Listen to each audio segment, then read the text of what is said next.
Bienvenidos a La Hora del Museo, el podcast del Museo Histórico Nacional. Identidad, cultura, patrimonio y más. Soy Rocío Muñoz y te invito a un encuentro diario con la historia y sus protagonistas.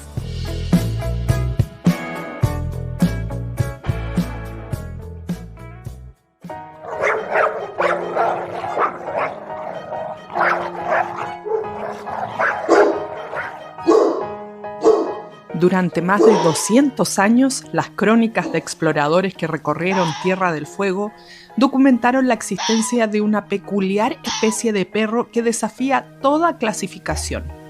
Este singular animal, que convivió íntimamente con los pueblos indígenas de estas tierras australes, tenía una característica que ha intrigado a científicos durante décadas. Su apariencia era más similar a la de un zorro.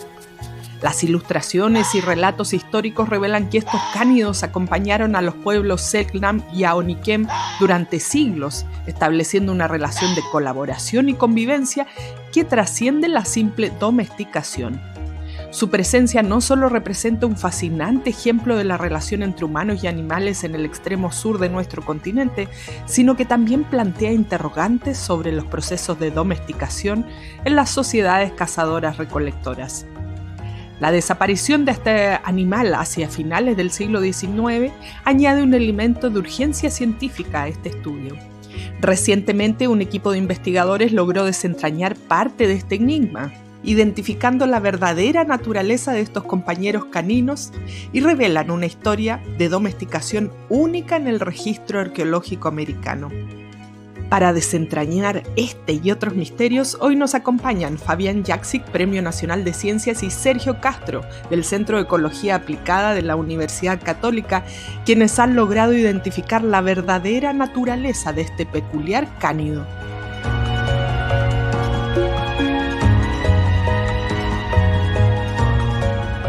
Bienvenidos Fabián, Sergio, qué gusto tenerlos en La Hora del Museo. Gracias por aceptar esta invitación del Museo Histórico Nacional a hablar de nuestra historia, de nuestro patrimonio natural, de nuestro patrimonio antropológico, si se quiere. Espero no estar diciendo una barbaridad, y que nos va a llevar a viajar allá al extremo sur de Chile, que lamentablemente no he podido conocer, pero ustedes nos van a mostrar a través de esta conversación. Así que un placer tenerlos aquí. Un agrado. Lo mismo digo acá, y además yo soy oriundo de esa zona, así que nací allá, he vivido allá, he hecho investigación allá, y tienes razón, hay elementos zoológicos, antropológicos, ecológicos, ambientales y etnográficos.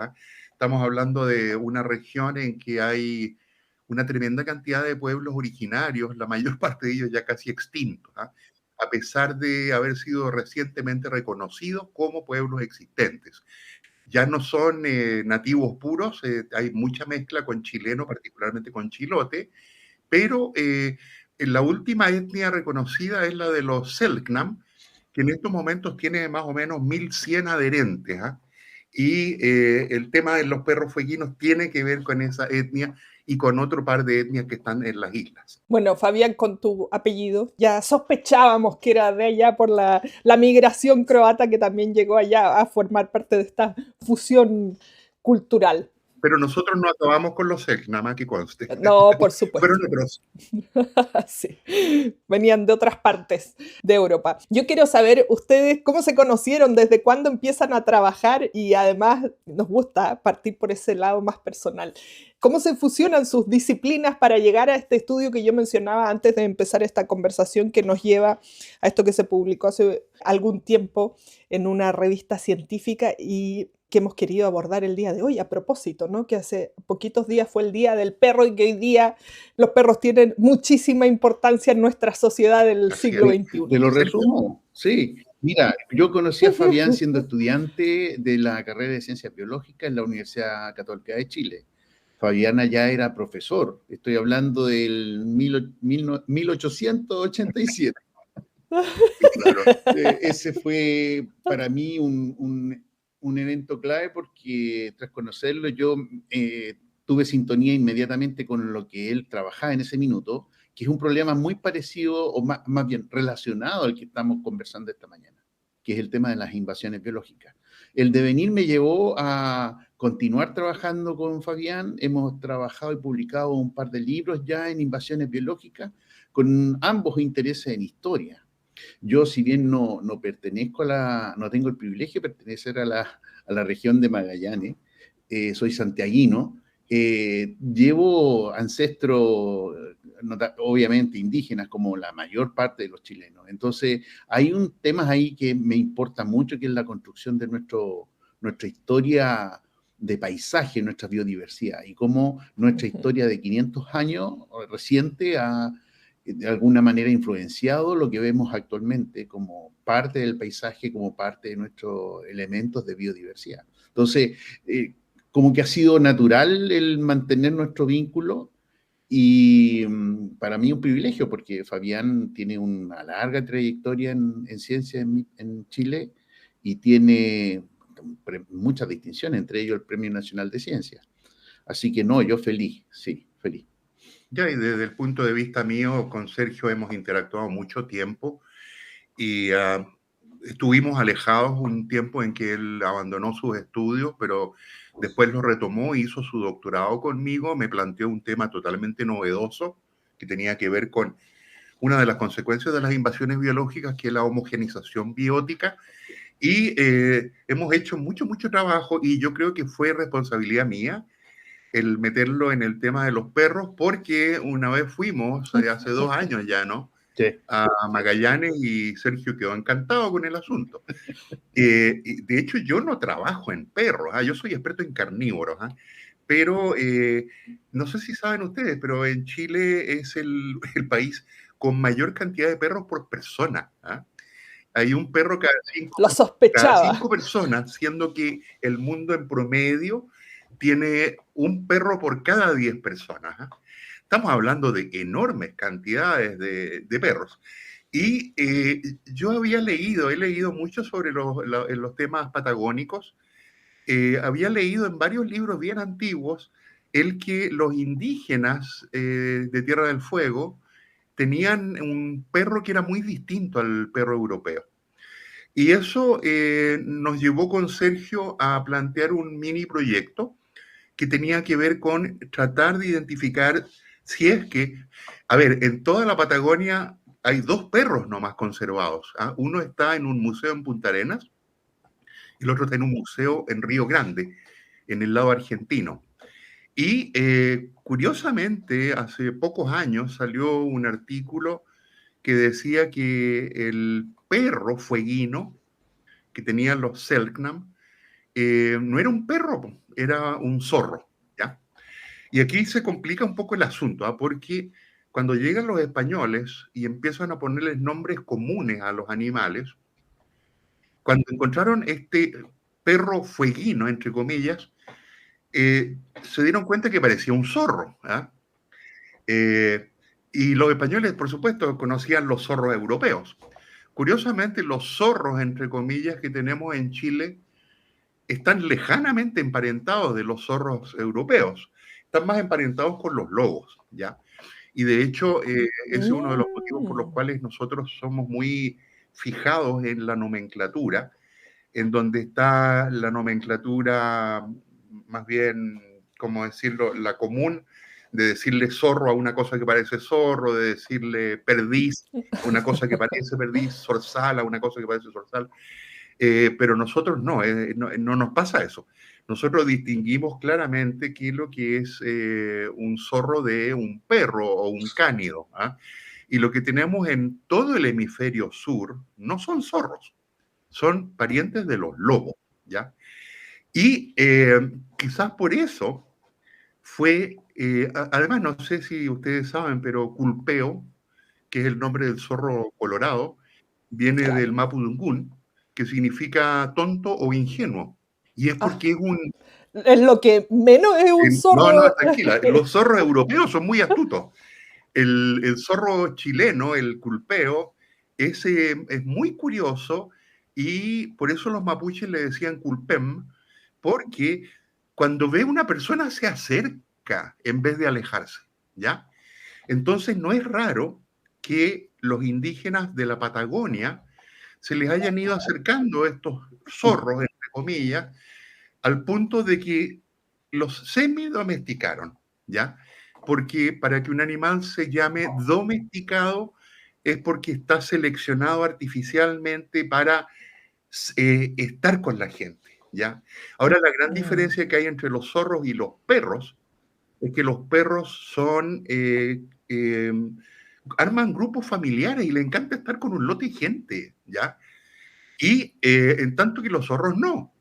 Los zorros viven solos, son solitarios y se juntan para reproducirse, punto, ¿ya? Entonces, por ahí hay algo bien curioso que hay que estudiarlo, que tiene que ver cómo este zorro es semidomesticado por los indígenas de la Patagonia. Cuando hablo de indígenas de la Patagonia, estamos hablando de los Selknam, los Manenkenk, los Aonikenk, los Yaganes o Yámanas y los Cahuéscar. ¿Ah? Y perdóname, me agarro el hilo del tiro aquí. ¿Ah? El asunto es que en los yacimientos arqueológicos más antiguos de Chile, Monteverde, que está cerca de Puerto Montt, que supuestamente tiene 13.000 años de antigüedad, o sea, muy, muy, muy antiguo, ahí no hay cadáveres de perros, ¿ya? Y cadáveres de perros se encuentran en la Patagonia argentina, más o menos frente a Temuco, y no mucho más abajo. Entonces, el perro que venía con la gente que cruzó por el estrecho de Bering durante la última glaciación, es un perro derivado de un lobo, ¿ya? Si los perros hasta el día de hoy científicamente son una subespecie de lobo, ¿ah? Y lo que hace la selección artificial es que tú puedes tener desde un gran danés hasta un chihuahua, ¿ya? Pero se pueden cruzar entre ellos, ¿ya? Y eso define a una especie biológica. Bueno, no sigamos por ahí, prefiero que sigas preguntando. ¿Eh? Bueno, yo me quedo con un montón de asombrada de esto que tú nos decías para empezar, que los zorros de aquí de Sudamérica están más, claro, vienen de la línea del lobo. Sobre lo que me decías del zorro culpeo, yo bueno, por supuesto he visto por ahí, qué sé yo, en la cuarta región, sí, zorro, en algunos lugares en el sur también de repente, y sobre todo cuando uno en Santiago sube a Farellones, aparecen unos zorros por ahí y son muy amigables. Y esa es su maldición, ¿eh? Reciben comida, aunque no se les debería dar, pero bueno, se acercan a las personas. Pero antes de que vamos específico, quisiera ir aclarando aquí, porque como yo decía, hay muchas personas como yo que no hemos ido hasta Punta Arenas o no hemos estado en la Patagonia, y entonces se nos hace más difícil comprender. Pero pensando en cuando yo hablo este tema, la gente mete en una bolsa a todos los pueblos originarios de Tierra del Fuego, de la Patagonia, y hace un solo champú, vamos a decir. Entonces quería pedir esa primera aclaración. Cuando hablamos de pueblos originarios de esa zona, ¿de quiénes estamos hablando? No sé si existieron en diferentes periodos, todos simultáneamente, vivían de una misma forma, tienen características muy distintas unos de otros. Pensamos en cuerpos pintados, no sé, gente que vivía en canoa, y ahí no se hace uno enredo. Ya, si yo te puedo contestar algo de eso, Sergio, tú métete cuando quieras. A ver, en Chile hay 11 etnias, ¿ya? Empezando por los quechua, los coya, los diaguitas, los changos, los atacameños, los picunches, los mapuches, los huilliches, los pehuenches, qué sé yo. Son etnias muy, muy diferentes unas de otras, ¿eh? Algunas más relacionadas con otras. Y el tema que también es medio complicado es qué es lo que es la Patagonia, ¿ya? Porque hace, no sé, unos 10 años hubo un gran escándalo porque el intendente de la época de la región de los lagos, en Puerto Montt, dijo que Puerto Montt era la capital de la Patagonia. ¿Ah? Y después de eso, alguna autoridad de Temuco dijo, no, pues la Patagonia empieza aquí, en Temuco, ¿ya? En tanto que los argentinos, para ellos la Patagonia empieza casi al sur de Santiago, ¿ya? Entonces es una cosa rara mezclada, y te recuerdo que históricamente, cuando se dividió el límite entre Argentina y Chile, la Patagonia quedó como tierra incógnita, ¿eh? Y de hecho casi estuvimos en un conflicto con los argentinos porque ellos decidieron hacerse de la Patagonia, para lo cual mandaron expediciones militares, ¿ya? Estamos hablando del año 1860, 1870. Y Chile pues, estaba ya muy, con muchas peloteras con Bolivia y Perú. Entonces no quiso abrir un tercer frente. Ya bastaba con pelear contra los bolivianos y peruanos por el norte de Chile. Y entonces deciden entregarle a Argentina la Patagonia, que técnicamente era chilena, ¿ya? Ahora, no nos metamos en temas de soberanía, porque ahí hay muchas interpretaciones y eso es más bien para historiadores, ¿eh? Pero siempre ha habido mucha confusión de dónde está la Patagonia, ¿ya? Ahora, yo te digo, técnicamente está bien definida por ríos, ¿eh? Y es cierto que Temuco es en la parte norte de la Patagonia porque ahí hay una falla geológica que hace que todo eso pueda llamarse Patagonia desde Temuco al sur, ¿eh? Yo pensé que era un tema más de venta turística No, que nada. bueno, los argentinos le han sacado mucho provecho turístico a la marca Patagonia, o sea, al punto de que la gente piensa que la Patagonia está solamente en Argentina. Pero Sí. nosotros llegamos hasta el polo, ¿ah? Y tenemos grandes pedazos de Patagonia. Lo que pasa es que cuando hablamos de Patagonia en Chile, se piensa en las regiones de Aysén y de Magallanes, ¿ya? Punto. Pero, como te digo, en realidad la Patagonia empieza en la región de la Araucanía. Ahora, volviendo al tema de qué etnias hay ahí, bueno, ya te dije, en la Araucanía, ¿qué tenemos? Mapuche, pehuenche, huilliche, lafkenche, que son todos grupos de mapuches más o menos diferenciados por cultura y un poco por lengua, pero no genéticamente. Y de ahí para abajo empieza a haber otros pueblos como los chonos, los cuncos, ¿ah? En Chiloé. Sí, en Chiloé. Después los chonos en las huaytecas y más abajo los cahuéscar, ¿ah? Y aquí también hay que hacer otra división, y es que en los pueblos originarios los etnógrafos reconocen dos tipos de estrategias para vivir: la de los nómades terrestres y la de los nómades marinos, ¿ya?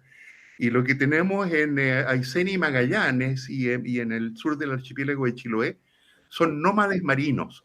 Y esos son los chonos, los cahuéscar y los yaganes, que están en el extremo, poco menos que en el Cabo de Hornos, ¿ya? Claro. Pero por el otro lado están los nómades terrestres, ¿ya? Que son gente que no era capaz de subirse una canoa ni construirla, ¿ya? Y esos son los que están, esos son los Aunikenk, esos son los Manenkenk, esos son los Selknam, ¿ya? Dos pueblos muy distintos y de hecho los nombres que se ponían unos a otros eran insultantes, ¿eh? Porque, por ejemplo, los yaganes le decían Ona a los Selknam, diciendo eso a la gente mala del norte, ¿eh?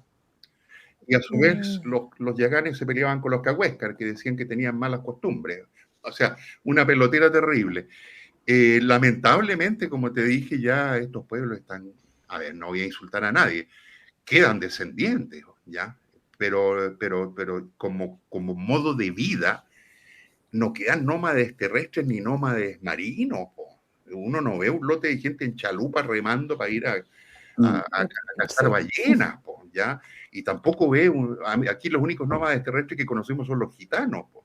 ¿No? Y todos ellos tenían cánidos como mascotas, o no como mascotas, como elementos auxiliares de casa, como elementos de protección y interacción.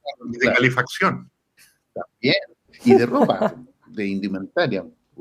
Para allá iba mi siguiente pregunta. Bueno, revisando los documentos, parte de su investigación, ahí iba lo siguiente. ¿Desde cuándo el perro empieza a acompañarnos aquí en América como parte de la vida? Pero viene como desde ese lado, ya no tan utilitario como para cazar, calefacción, pieles, sino desde algo más emocional. Pero por entonces, esto que nos decías, Sergio. No, bueno, lo que hasta donde sabemos viene desde siempre, pues desde que se colonizó, se pobló, más que colonizar, la América, venían estos nómades acompañados de perros. Entonces, de ahí viene la ligazón entre el lobo, que es el origen desde el cual se sacan estas variedades, hasta obtener los perros que ya están más domesticados para el uso específico de algunas actividades, etc. En México y en Perú, por ejemplo, hay indicios de que habían unos perros que que tenían importancia también, no sé, como divina, y entonces los terminan enterrando con los dueños. Curiosamente, hay unos relatos muy interesantes de exploradores que pasaron por Chile y por Perú y Brasil durante el siglo XIX, que hablan de la existencia de pequeños perros que eran desprovistos de pelo, por ejemplo.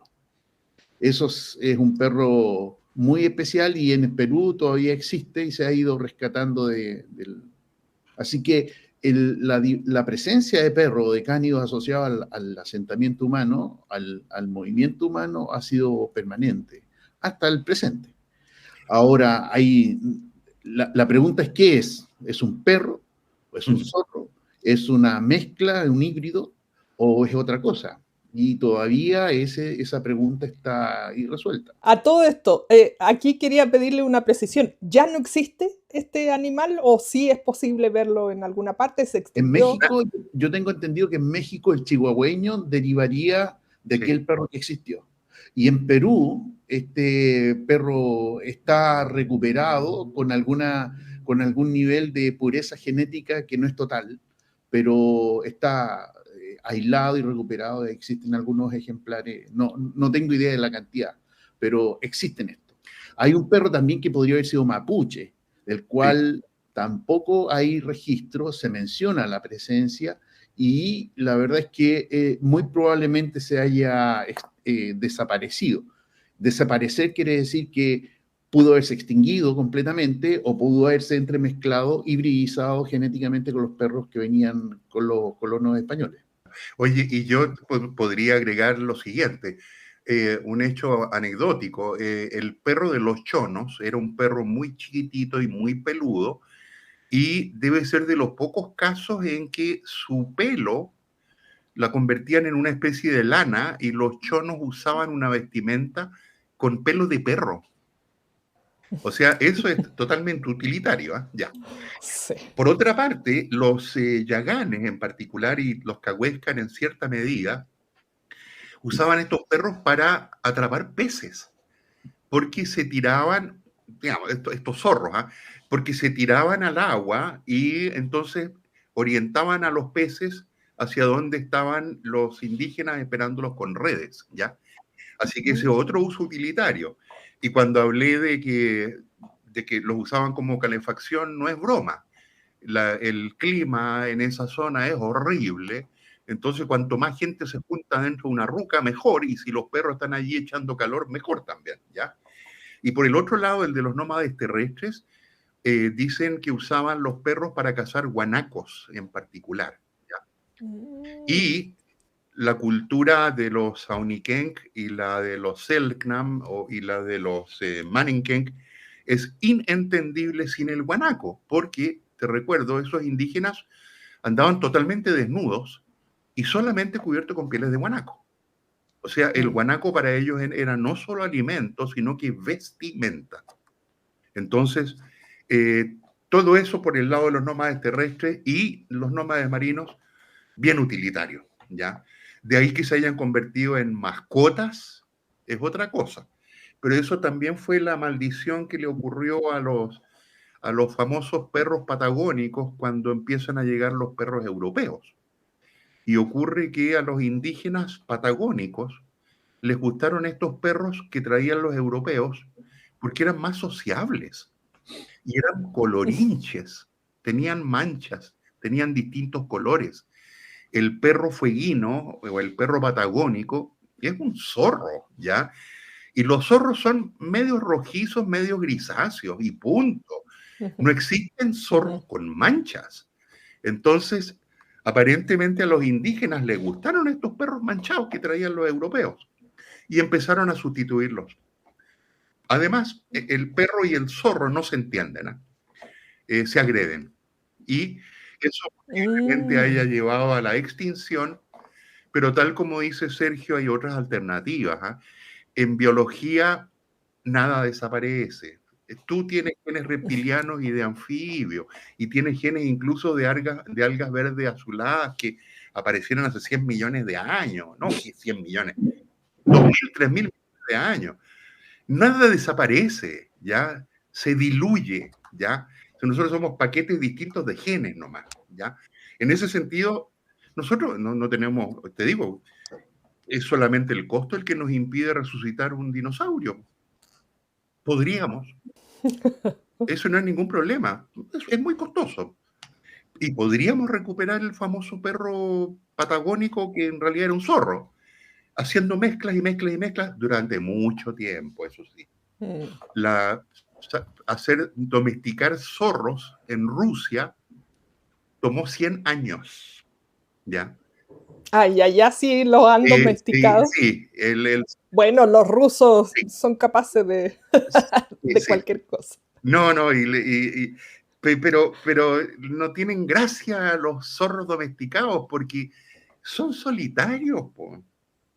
Entonces, en cambio, tiene más gracia el lobo, que piensa que nosotros somos sus amos, porque ellos viven en sociedades muy jerarquizadas, ¿ya? El macho alfa le pega al beta y el beta al gamma, y por el lado de las hembras hay también una hembra alfa que es la que está con el macho alfa, bla, bla, bla.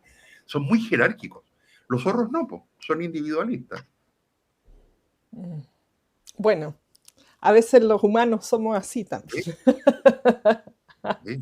Un poco de los estilos de los animales. Yo esperaría que los zorros, los llamados zorros sudamericanos, estuvieran a medio camino. Porque, como planteaba Fabián, ya genéticamente está muy claro de que los zorros están más emparentados a los lobos y a los perros, nuestros zorros sudamericanos, que a los zorros solitarios de Europa. Entonces tendrían algún atributo de tratar de vivir en comunidades o al menos ser un poquito más dóciles, como ocurre cuando uno se va a un parque nacional y se le acerca un zorro culpeo. Así que no sería extraño que se hayan ocurrido estos eventos de acercamiento zorro. El tema es que eso desapareció, ya no sabemos. Fabián y otro equipo de personas y yo hemos publicado unos trabajos donde analizamos los testimonios que dejaron algunos de los visitantes. Nada es concluyente, y también se analiza la iconografía, los grabados, las pinturas. Eso les iba a preguntar, porque seguro que quienes nos están escuchando quieren ir a ver de qué estamos hablando. Mira, ahí hay que introducirse a lo que es la revista chilena de Historia Natural, que es una revista que está en red y uno puede bajar los artículos directamente. No recuerdo específicamente la cita, pero es fácil ubicar a través de nuestros apellidos o a través de la búsqueda de la especie. Y ahí uno puede ver el análisis que se hizo respecto de las pinturas, de cómo va variando el estereotipo del ícono zorro o perro, y que hay un gran vacío también, creo que es entre el siglo XVIII y el siglo XVII, que hay casi 200 años de ausencia de registros gráficos. Y a partir de eso, claro, hay lo que se distingue como un fenotipo perruno o lobuno, y otro más bien, claro, más bien ligado a zorro. Y hay claramente, a partir del análisis de esa pintura, digamos, grabado, la dicotomía entre tipos de perros distintos, tipos de cánidos distintos. Y eso nos hace sospechar de que, claro, existió este vínculo entre el zorro semidomesticado y los perros, que ya existían seguramente en esa zona. Perdón, Rocío, yo quiero agregar un aspecto sociológico de la ciencia. Con Sergio, cuando hicimos el trabajo de qué eran los famosos perros patagónicos o zorros patagónicos, dejamos entrever que en los grabados que habíamos leído, que habíamos visto, qué sé yo, de la expedición del Beagle, de los dibujos del almirante Fitzroy, qué sé yo, notábamos que los zorros, perdón, los entre comillas perros fueguinos parecían zorros, ¿ya? Y que en la medida que pasaban y pasaban más expediciones, iban apareciendo perros que ya no tenían pinta de zorro. Y que no hay ningún misterio ahí, eran los perros europeos que venían para acá. Y fíjate, hay una cosa que es bien curiosa, una forma de distinguir un perro de un zorro. Los perros cuando caminan llevan la cola levantada, curvada hacia arriba. Los zorros no. Cuando caminan llevan la cola como inclinada hacia abajo, ¿ya? Otra característica, por supuesto, es solamente en los perros tú encuentras perros con las orejas colgando para abajo. Ujú. Los zorros, no existen zorros con orejas para abajo, son todos con la oreja erguida. Ujú. El hocico del zorro es muy fino, ¿ya? Es cierto que hay perros que tienen un hocico de zorro, como el Fox Terrier, que no por nada le dicen Fox Terrier, ¿ya? Y por otra parte, como te digo, en ninguna parte del mundo existen zorros manchados. Entonces, si uno ve un animal manchado, es porque no es un zorro, ¿ya? Y ahí donde está la belleza de lo que te iba a decir.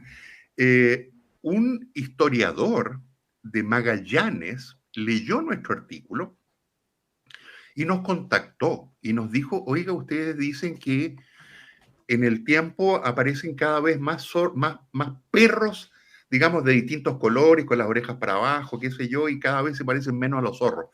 Me dijo, mira, yo soy el curador de la colección iconográfica del Museo de la Patagonia y yo tengo pinturas y gráficos, no me acuerdo cuántos eran, 29 creo que eran, en donde se ve claramente lo que ustedes señalan, de que el zorro, el perro patagónico antiguo con pinta de zorro, fue reemplazado por perros con pinta de perro. Y con ese historiador sacamos el segundo artículo, que era mostrando todas las imágenes desde 1697 hasta, digamos, el origen de la fotografía, ¿ya? Porque, digamos, después de pasar de hacer descripciones y pinturas de los perros o zorros, se pasa ya a tomar imágenes fotográficas. Y ahí se ve claramente que el perro fueguino que tenía pinta de zorro simplemente desapareció. Claro, ya se le siguió como llamando de la misma manera, por así decirlo, pero era otro animal. ¿O? Es que bueno, esas son las grandes confusiones que hay en relación a la Patagonia, sus indígenas y sus animales, porque este tema fue estudiado por los etnógrafos, por muchos años, entonces cada uno proponía un nombre distinto. Y actualmente, hace poco menos que una semana atrás, acaba de salir un artículo de un científico que se llama Bill Franklin, en donde él propone que a este perro fueguino debiera llamársele el zorro mascota fueguino. Allá él con su nomenclatura, pero efectivamente era como una especie de mascota, ¿ah? Pero las mascotas, tal como tú señalabas al principio, son típicamente para dar apoyo emocional y qué sé yo, ¿ya? Aquí estábamos hablando de una cuestión totalmente utilitaria, ya calefacción, piel, caza, pesca, ¿ya? Y como atributo secundario, el que eran pets, ¿ya? Así que eso no existe, eso ya no existe y tampoco existen casi los indígenas de que estábamos hablando. Están todos muy mezclados. Y se acaba de morir hace poco una señora que todavía hablaba yagán y quedan muy pocos hablantes de yagán. Hablantes de Selknam no queda nadie, ¿ya? Hablantes de Cahuéscar, no sé, yo no soy etnógrafo ni antropólogo, pero te digo, van desapareciendo y cada año van desapareciendo idiomas, cada vez nos estamos estandarizando más, ¿ya? Por eso es que se hacen intentos, particularmente en los museos, de rescatar. No sé qué pensar ahora, porque ustedes decían en biología nada desaparece totalmente. Va evolucionando. No, hombre, para ir al punto, digamos, de los perros y los lobos, o sea, de los zorros, hay herramientas genéticas que uno podría utilizar para poder detectar la presencia aún de algunos alelos, genes en las poblaciones de perros o de cánidos que están en el extremo sur de Chile. ¿Vale eso la pena? Aún yo creo que no todavía. En la medida en que eso ayuda a comprender y a rescatar patrimonio, a mí me parece esto de suyo relevante, porque es un aspecto que a nivel nacional a mí me parece importante de realzar. El determinar quiénes somos y para dónde vamos es muy relevante conocer nuestro pasado. Por supuesto. Por lo tanto, conociendo nuestro pasado podemos proyectar el futuro que queremos, no necesariamente el mejor futuro. Desde esa perspectiva yo oriento mi investigación. Yo hago esto en base a inspiraciones o a intereses que tienen que ver con rescatar lo previo, y para eso hay que conocer bien quiénes pasaron, qué documentaron. Es increíble la amalgama y la potencialidad que hay entre historiadores y biólogos, por ejemplo, que también en nuestro equipo ha trabajado un par de historiadores muy, muy productivos y muy señeros. Así que por ahí transitamos en esa onda. Entonces, rescatar esto, como dice Fabián, desde que el perro nos lleve a valorar nuestras etnias, a valorar el lenguaje, ya habla de una ciencia un poco más pertinente para el país que somos. Claro que sí, pues no tan cerrada como a veces la percibimos, sino más conectada con... No, y te diría yo que este examen, por ejemplo, genético, es muy biológico, ¿eh? Y muy informativo, pero Fabián y yo, me imagino que otros autores también, otros biólogos, están abiertos a dialogar con etnógrafos, con lingüistas o con historiadores. Así que yo creo que somos una especie de preludio a una visión distinta del modo de hacer ciencia, que no es tan especialista, sino que tiene un contexto un poco más amplio. Ahora pero que conste que cuando uno se mete a genética humana, está siempre la espada de Damocles del racismo, ¿eh? Y por eso ha costado tomar muestras de gente y qué sé yo, ¿eh? Hay un colega nuestro, Francisco Rothammer, que también fue Premio Nacional de Ciencias, que ha estudiado la genética de las poblaciones indígenas del altiplano, ¿eh? Y él me contaba que le costaba convencerlos para sacarle sangre para hacer los exámenes, ¿ya? Uno, o sea, imagínate uno cuando entra a una clínica, al tiro también le sacan sangre y uno tendría que decir, bueno, ¿y esto para qué es? Pues, ¿ah? Estos son datos confidenciales. Así es. Y yéndome por las ramas, te recuerdo que nada desaparece. En la población humana actual, nosotros todavía tenemos 0.2% de genes de los neandertales. Y los neandertales fue una especie humana que fue hecha desaparecer por nosotros, los sapiens, ¿ya? Y, por otra parte, nada, como te digo, nada desaparece. La mayor parte de la población mundial tiene más o menos 2% de genes mongoles, que vienen de las conquistas mongolas de Genghis Khan. El otro día conversaba de eso, finalmente, ¿hasta dónde llega la descendencia de Genghis Khan? Correcto. No, sigue hasta ahora. Qué increíble. Bueno, sigue hasta ahora y por lo mismo, te digo, no sé si tuviste el último censo, se nos desaparecieron como, ¿cuánto? 150.000 mapuches, que se declararon mapuches en el censo de 10 años atrás y que ahora decidieron que no, ¿ya? Entonces, te digo, uno se mete... sería re fácil decir, oye, dame una muestra de sangre y yo te digo cuánto porcentaje de genes mapuches tienes, ¿ya? De hecho, en estos momentos tú puedes saber tu composición genética con $100 y te vas a encontrar de repente con sorpresa de que tienes un pariente negro. Claro, cosas que personas Pero que niegan eso. Bueno, yo creo que somos la mezcla de tantas cosas y que ya son, no sé, si está bien, uno está buscando a lo mejor a alguien directo, un familiar directo tiene su... Es que bueno, por eso es que es peligroso meterse en esto de rescatar patrimonio antiguo, Uh-huh. O sea, es ir en contra de la historia y es súper interesante, pero ¿te imaginas que saliera una ley que dijera para declararse Selknam hay que tener a lo menos 50% de genes Selknam? Te aseguro que ninguno de los Selknam actuales podría pedir nada, porque están muy mezclados. Claro. Por eso te digo, es peligroso. Y por eso es que no se sabe más de esto. Bueno, un tremendo tema para reflexionar.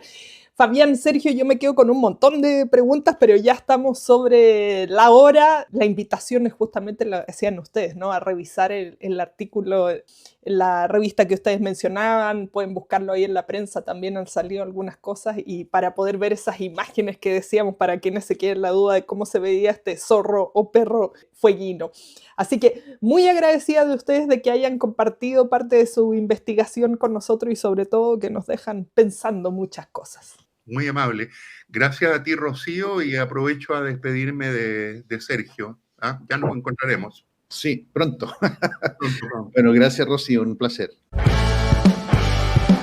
Esto fue La Hora del Museo, un encuentro cotidiano con nuestra historia, el podcast del Museo Histórico Nacional.